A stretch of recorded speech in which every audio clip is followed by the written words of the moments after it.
साथियों, आपका हमारे YouTube चैनल नई सोच एक परिवर्तन में स्वागत है और आशा करते हैं कि आप ठीक प्रकार से होंगे।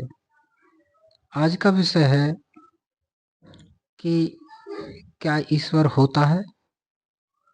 अगर ईश्वर होता है तो इस दुनिया में काफ़ी दुख और पीड़ा क्यों है? इन दुखों और पीड़ाओं के साथ ईश्वर होता है ऐसा माना या समझा जाए तो ये बहुत अचंभित और अचरज भरी बात होगी।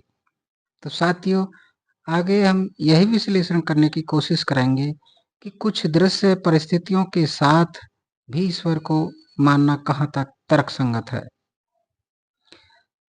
तो साथियों, यहाँ दुनिया में एक व्यक्ति चोर भी बन जाता है और चोरी कर लेता है, और वह सर्वशक्तिमान न्यायकर्ता ईश्वर उसे बड़े आराम से देखता रहता है और ऐसा करने से नहीं रोकता है। जबकि ईश्वर को अव्यवस्थितता को फैलने से रोकना चाहिए। किसी चोर को चोर बनने से पहले ही सद्बुद्धि दे देनी चाहिए, या फिर उसे उस हद तक गुजरने में रोक लगानी चाहिए कि वो चोरी ना कर सके। धार्मिक इस तरफ यह बयान करती है कि हर व्यक्ति को ईश्वर ने स्वतंत्र छोड़ रखा है, क्योंकि उसके द्वारा कुछ कर्म करने हैं,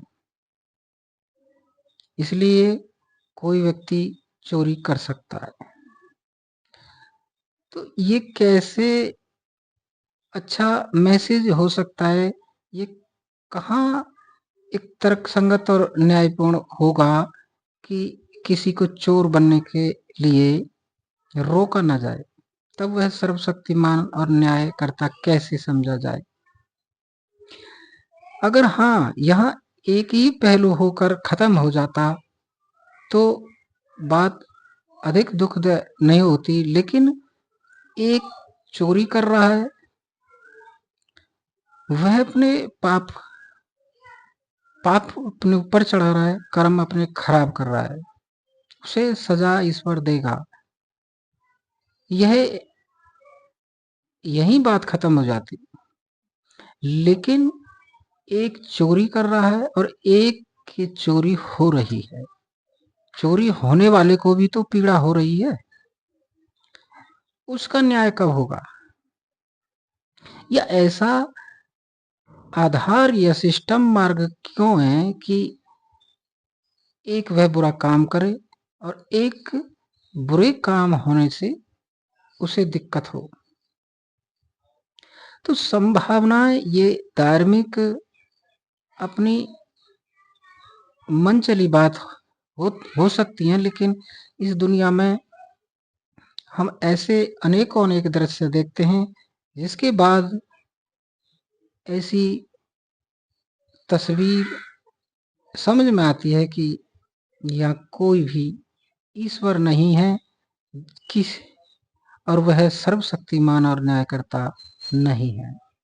क्योंकि किसी भी व्यक्ति के जी में कुछ भी आए और वह कर गुजरता है तो इसका मतलब यह है कि व्यक्ति ही मतलब एक सर्वोपरि है।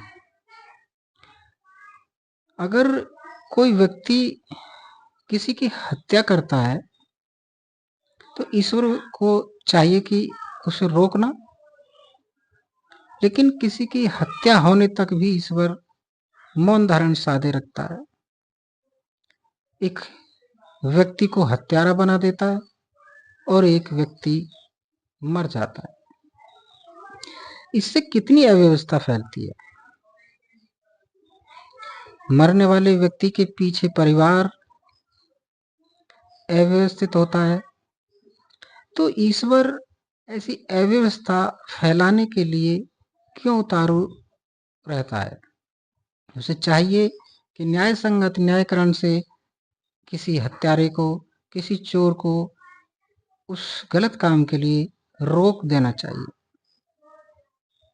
अब पहले ही अगर किसी को रोक दिया जाए तो ना वह बुरे कर्म करके उस पर पाप लगेगा, ना जहाँ घटित घटना हुई है उनको कोई बेचैनी या दिक्कत होगी। लेकिन जहाँ लोगों का मानना और धार्मिकता का लाभ यह है कि ईश्वर होता है, सर्वशक्तिमान है और न्याय करता है, तो उसी के साथ ये घटनाओं से आप क्या ऐसा मान सकते हैं कि ईश्वर होता है? बलात्कार हो जाते हैं, लोग बलात्कारी बन जाते हैं और ईश्वर बिल्कुल भी किसी की पीड़ा, इज्जत, आबरू का कोई भी उसे जैसे कोई गिलानी शिकवा नहीं हो। वह बलात्कार होते हुए देख सकता है, वह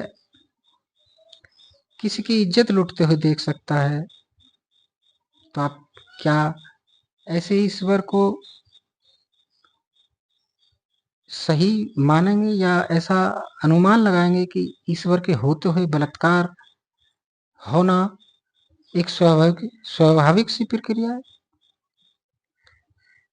रास्ते रोडों पर चलते हुए एक्सीडेंट हो जाते हैं, कितने ही लोग काफी गंभीर चोट के साथ होते हैं और कितने ही लोगों की उसमें मौत हो जाती है।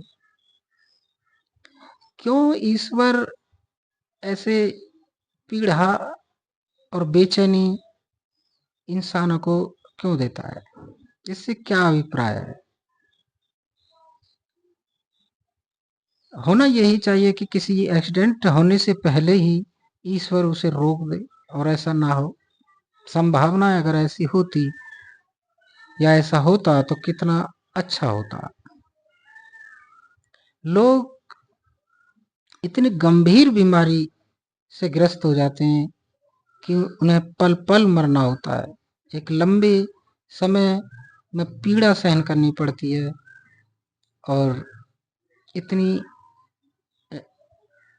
परेशानी का सामना करना पड़ता है कि जिसकी कोई सीमा नहीं। तो ये सारे पहलू क्या दर्शाते हैं? आदमी का बीमार होना, रोडों पे एक्सीडेंट होना, बलात्कार होना, किसी की हत्या होनी या फिर चोरी होनी,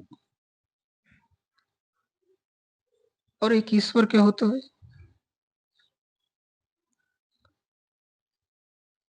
लानत है ऐसे ईश्वर पर, और लानत है ऐसे ईश्वर को मानने वालों पर जो इस तरह की पीड़ा देने के कवायद करते हैं, कहानी किस्सा सुनाते हैं।